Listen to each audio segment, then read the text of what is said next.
Katanya kalau tidak mampu beli baru ya diperbaiki. Masalahnya ini bukan panci bocor melainkan cakram rem. Kalau sampai gagal, yang datang bukan montir cadangan, tapi malaikat maut menghampirinya.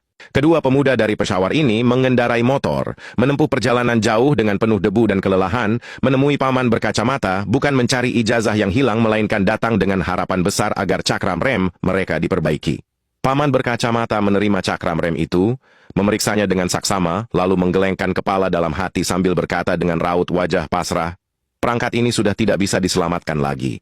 Begitu diperiksa, paman berkacamata langsung paham tingkat keparahannya. Sampai-sampai ia berseloroh, yang mau diselamatkan yang besar atau yang kecil. Kalimat yang lebih terdengar seperti dokter IGD daripada mekanik. Pemiliknya pun hanya bisa pasrah. Mungkin karena pilihan paling murah memang seringkali terasa paling masuk akal, sampai akibatnya datang belakangan. Tanpa banyak pidato berapi-api, salah satu cakram langsung dijepit dan dipeluk erat di mesin bubut. Dengan bahasa semut makoli inna rahmatan mama gufron, pisau bubut dengan mudah mengikis habis flens yang patah. Serpihan besi beterbangan, seperti anggaran MBG yang konon menguap dibawa kabur jin Paman Dadan dan teman-temannya. Setelah itu palu keadilan yang sudah hilang keadilannya mengambil alih pekerjaan, memisahkan bagian yang sudah tidak berguna.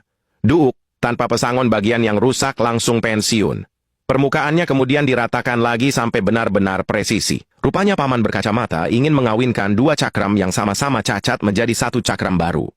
Kalau manusia menyebutnya transplantasi organ, di bengkel ini namanya memindahkan nyawa dari besi satu ke besi lainnya. Tiba-tiba alat ukur muncul mengukur 6+10=17. Setelah ukurannya benar sesuai standar SNI, langkah berikutnya lebih rumit. Ulir baru dibuat dengan ketelitian tinggi agar kedua komponen dapat disatukan rapat. Dari luar hasilnya mulai terlihat meyakinkan. Bahkan retakan kecilnya nyaris tak terlihat. Sayangnya besi tidak mengenal istilah yang penting kelihatan bagus. Retakan yang disembunyikan tetaplah retakan. Cat baru tidak pernah bisa menghapus kelelahan logam yang sudah terjadi. Karena biaya perbaikannya hanya sekitar Rp2.000, cacat kecil itu tampaknya dianggap bukan masalah. Memang begitulah sifat manusia, selama dompet masih selamat, hukum material sering dianggap bisa diajak negosiasi.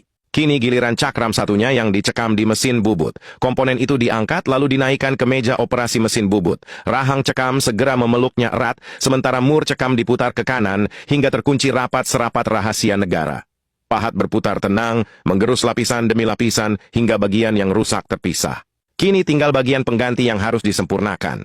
Mata pahat kembali menari di atas mesin penderitaan, menghaluskan permukaan sisi bagian dalam sedikit demi sedikit hingga benar-benar presisi. Spidol pilkada kembali beraksi dan udah pasti ulir akan muncul. Bukan bahlil karena ini bengkel Pakistan.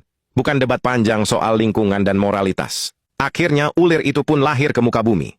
Melingkar rapi seolah menjadi satu-satunya jalan yang masih lurus. Di tengah dunia yang gemar berbelok-belok seperti jalur tes motor, yang memang sengaja dibuat penuh tikungan supaya lebih lincah ketika menghadapi jalan berlubang. Setelah semua proses selesai, kedua bagian itu dirakit dan dikencangkan. Saat diputar, hasilnya memang terlihat rapat dan nyaris tanpa celah.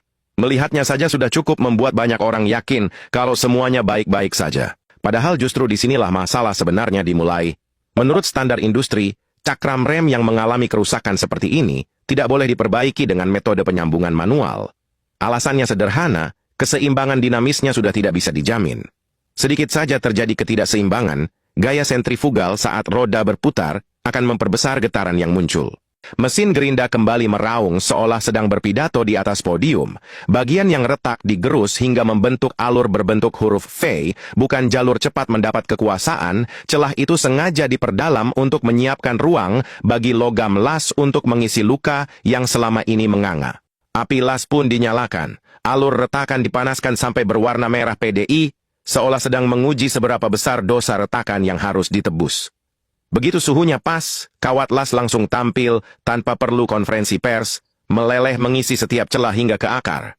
Cairan logam itu merapatkan luka satu demi satu, lebih kompak daripada koalisi menjelang pemilu, dan kali ini benar-benar menyatu, bukan sekadar terlihat rapi di permukaan. Mesin Partai Gerindra kembali meraung, mengikis sisa-sisa las hingga permukaannya kembali rata.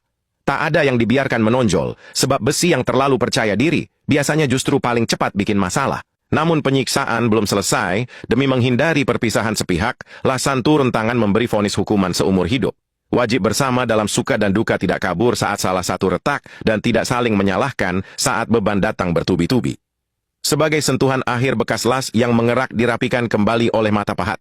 Paman berkacamata, paman bergamis dan paman Gopal bisa bangga melihat dua komponen rusak akhirnya bertaubat, meski masa lalunya penuh retakan dan masalah. Setelah sentuhan terakhir selesai, sang mekanik misterius pun mengangguk penuh wibawa, sembuh.